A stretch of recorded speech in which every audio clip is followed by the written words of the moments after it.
দুলা ভাই,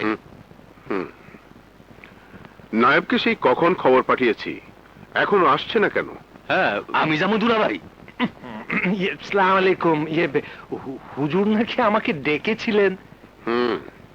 নায়েব, এবার জমির বর্গা থেকে কত ধান পেয়েছো? ৮০,০০০ মন হুজুর।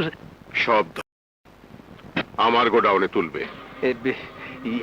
আপনার গোডাউন আর বড় হুজুরের গোডাউন একই কথা, সবই তো আপনার।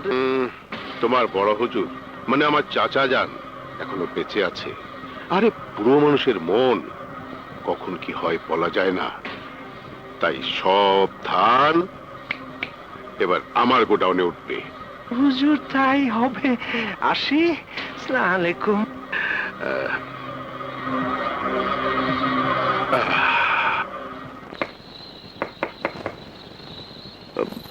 এত রাতে আবার কে এলো?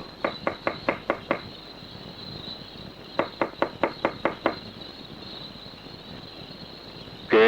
ছোট হুজুর, আমি। আসসালামু আলাইকুম ছোট হুজুর। ওয়ালাইকুম আসসালাম।